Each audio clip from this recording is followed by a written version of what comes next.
I sold your car collection, Margaret announced, sweeping into my garage with the confidence of someone who thought they held all the cards. It's for a family emergency. The buyer will be here tomorrow. I stood there, surrounded by the vintage beauties I'd spent 15 years collecting: a 1967 Mustang Fastback, a 1963 Corvette split window, a 1970 Dodge Challenger, and my pride and joy, a 1965 Shelby Cobra. Each car represented years of restoration work, countless hours in this very garage, and memories that went far deeper than metal and chrome. My name is Alexandra Carter, and at 35, I built what many considered one of the finest private vintage car collections in the state. What my mother-in-law didn't know was that these cars weren't just expensive toys. They were my livelihood. The family needs the money, Margaret continued, mistaking my silence for shock. Thomas's business is struggling, and as his mother, I had to do something. Thomas was my husband's brother, known for his failed business ventures and inability to manage money. I ran my hand along the Mustang's hood, feeling the cool metal beneath my fingers. How much did you sell them for?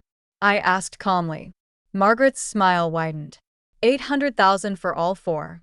The buyer thinks he's getting a bargain, but it's enough to save Thomas's business. I had to bite back a laugh. $800,000 for a collection worth, well, over $3 million. But Margaret didn't need to know that. Not yet. That's wonderful, I said, watching confusion flicker across her face. She'd expected tears, protests, maybe even a confrontation. Instead, I was agreeing with her. Well, yes, it is, she said, suddenly uncertain. The buyer will be here at noon tomorrow. I'll need the keys and paperwork. I nodded, walking to my workbench where I kept the car's documents. Of course. Family first, right? Margaret's triumphant smile returned. Exactly. I knew you'd understand, once you thought about it. After all, these cars just sit here most of the time. At least now they'll serve a purpose. If she only knew how many purposes they'd already served. Later that evening, as I sat in my home office, I made a phone call.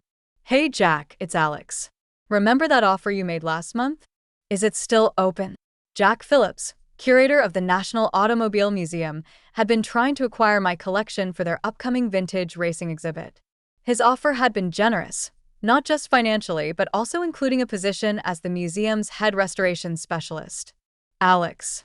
Of course the offer stands. Having your collection and expertise would be invaluable to us. I smiled, thinking about Margaret's face tomorrow. Good, because I have a story you're going to love. You see, what Margaret didn't know when she sold my cars was that each one was already under contract with the museum. The paperwork had been signed last week, and the cars were technically museum property, with me retaining possession until the exhibit opened. Her illegal, the sale wasn't just void. It was fraud. I could have stopped her immediately, could have shown her the museum contracts, and ended her scheme. But years of her interference, her constant prioritizing of Thomas over everyone else, her dismissal of my passion as a hobby, had taught me something valuable. Sometimes the best revenge is letting someone walk right into their own trap. The next morning, I waited in the garage, keys and paperwork ready. Right on schedule, Margaret arrived with Thomas and a man I assumed was their buyer. Alexandra, this is Mr. Peterson, Margaret said, practically glowing with satisfaction. He's very excited about the collection. I bet he is, I replied, watching as Mr. Peterson circled the Shelby Cobra with appreciative eyes. These are absolutely stunning, he said, reaching for the keys I held. The paperwork's all ready. I smiled, handing over not the ownership documents Margaret had expected, but copies of the museum contracts. Everything's right here. I watched as Mr. Peterson's expression changed, from excitement to confusion to shock, as he read. Margaret, noticing his reaction, hurried over to peek at the papers. What's wrong? She demanded. What are these? These cars, Mr. Peterson said slowly, appear to be the property of the National Automobile Museum. Any private sale would be illegal. The color drained from Margaret's face. That's impossible. Alexandra, what is this? This, I said, pulling out my phone to record their reactions. is what happens when you try to sell something that isn't yours to sell. Thomas started backing toward the door, but I wasn't done. Not by a long shot. The best part of my plan was still to come, and I wanted to make sure they all understood exactly what they'd walked into. But these are just cars. Margaret sputtered, her perfectly manicured hands shaking as she gripped the museum contracts. You can't possibly. This must be some kind of joke. I walked over to the Corvette, running my hand along its pristine chrome trim. Actually, Margaret, this joke is worth about $3 million. And that's before we factor in the federal charges for attempting to sell protected museum pieces. Mr. Peterson, who I'd noticed had been typing frantically on his phone, suddenly cleared his throat. I think there's been a terrible misunderstanding. I should go. Please stay, I said calmly.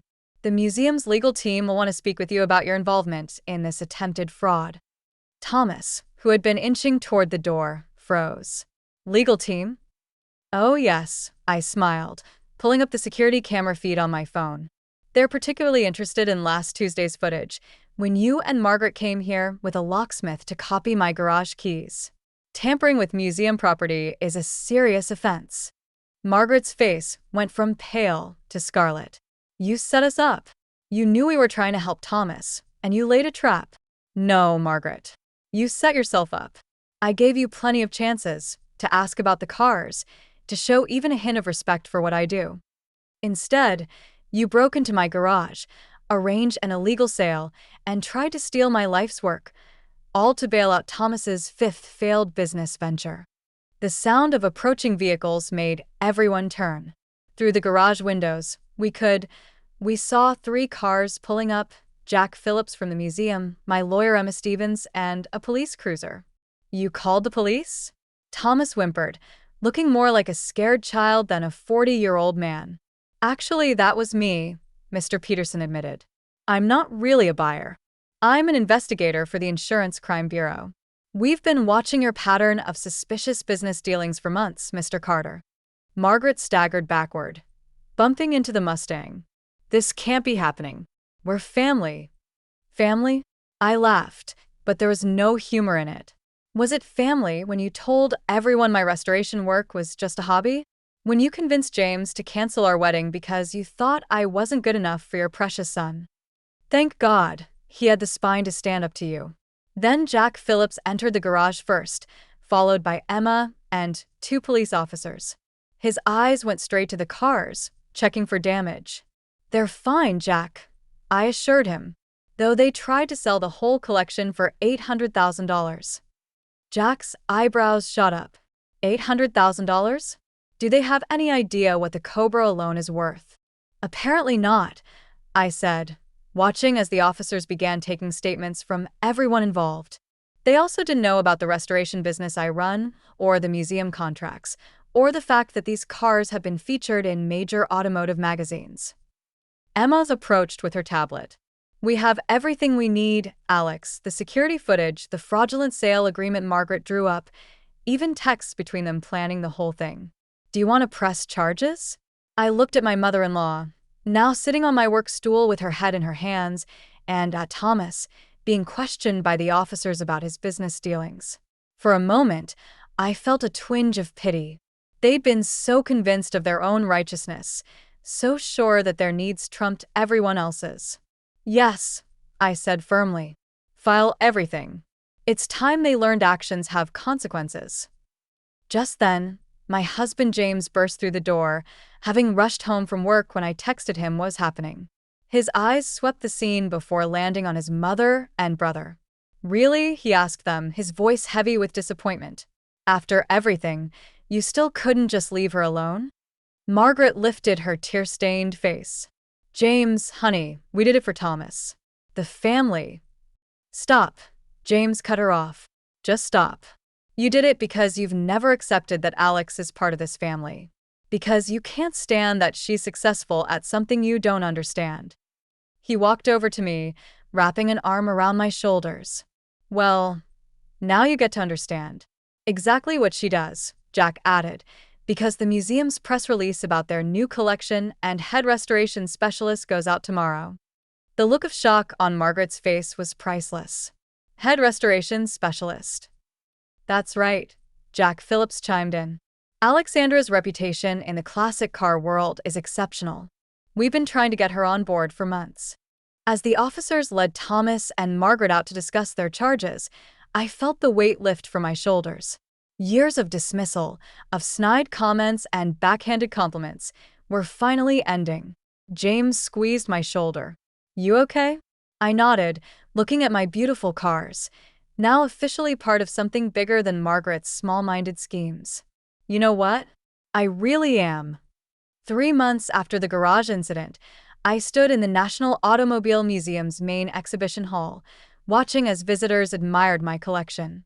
The cars gleamed under perfect lighting, each one accompanied by a plaque detailing its history and restoration journey. My personal favorite was the sign next to the Shelby Cobra, restored by Alexandra Carter, head of restoration services. Every time I saw it, I thought about Margaret's face when she learned what her attempt to sell my hobby had cost her. The fraud charges had hit both her and Thomas hard. Thomas faced significant legal consequences for his pattern of suspicious business dealings, while Margaret's reputation in her precious social circles was in shambles. The local papers had run the story with headlines like, "Mother-in-law's classic car heist backfires." "There's my star curator," Jack called out, approaching with a group of people in expensive suits. "Alexandra, I'd like you to meet some board members from other automotive museums. They're very interested in your restoration techniques." As I chatted with them about paint matching and engine rebuilds, I caught sight of a familiar figure hovering near the entrance, my father-in-law, George. Unlike Margaret, he had no part in the attempted theft. The whole incident had apparently opened his eyes to some uncomfortable truths about his wife and son. "Excuse me," I said to the group, making my way over to him. "Alexandra," he said quietly, looking around the exhibition. This is incredible. I had no idea." I smiled, genuinely glad to see him. "Would you like a tour?" He nodded, following me as I walked him through the collection. Unlike Margaret, who'd never shown any interest in understanding my work, George asked thoughtful questions about each car's history and restoration process. "You know," he said as we stood before the Mustang, "I used to restore old radios when I was younger. Nothing like this scale, but I understand the satisfaction of bringing something back to life." "Why did you stop?" I asked. He sighed. "Margaret thought it wasn't sophisticated enough for our social circle. Said it made us look." Come on. The way he said it, I could hear years of suppressed passion, of dreams set aside to maintain appearances. Like mother, like son, Thomas had inherited Margaret's disdain for genuine work and craftsmanship. "It's never too late to start again," I said. "We have a small restoration workshop for kids here at the museum. They work on old mechanical toys, learn basic tools. We could use another instructor." The look of hope that crossed his face made me realize that maybe some good could come from all this. Just then, James appeared carrying 2 coffee cups. "Thought I'd find you here," he said, handing me one. "Hi, Dad.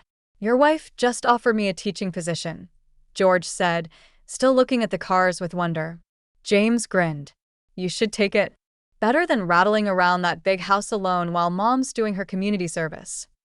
Margaret's sentence had included significant community service hours at a local automotive vocational school, a detail I couldn't help but appreciate for its poetic justice. As we stood there, I noticed a young girl, maybe 12, pressing her face against the Corvette's window, her eyes wide with excitement. Her mother tried to pull her back, apologizing for the fingerprints on the glass. "It's okay," I called out, walking over. "Would you like to see inside?" The girl's face lit up as I opened the car door. "Really? Really? I'm Alexandra, and this is my car?" "Well, it's the museum's now, but I restored it." "You fixed it?" she asked, carefully sliding into the driver's seat. "By yourself?" "Mostly. Sometimes you need help with the big stuff, but yeah, I did most of it myself." Her mother watched with interest. She's always taking things apart, trying to fix them. I never know whether to encourage it or not. I thought about Margaret, about all the dreams she dismissed as inappropriate or unsuitable. "Encourage it," I said firmly. "Here's my card. We have youth workshops every Saturday. Later that evening, as James and I locked up the museum, I paused to look at my cars one last time. They looked different here, more prestigious, maybe, but still mine in all the ways that mattered. Penny for your thoughts? James asked, wrapping his arms around me from behind. Just thinking about how things work out, I said. Your mom tried to take all this away, but instead she gave me a bigger platform, a chance to help kids like that girl today. And Dad, James added. I haven't seen him this excited about something in years. I turned to face him. You know what the best part is? Margaret's community service starts next week. Wait until she finds out she'll be assisting my youth workshop program. James laughed. You didn't. I did. After all, she's always talking about the importance of family. Now she gets to help her father-in-law teach kids about restoration work. As we walked to our car, I couldn't help but smile. Sometimes, the best revenge isn't about getting even. It's about building something better from the wreckage of someone else's mistakes. Margaret had tried to tear down what I'd built, but instead, she'd helped me create something even more meaningful. And that was worth more than all the vintage cars in the world.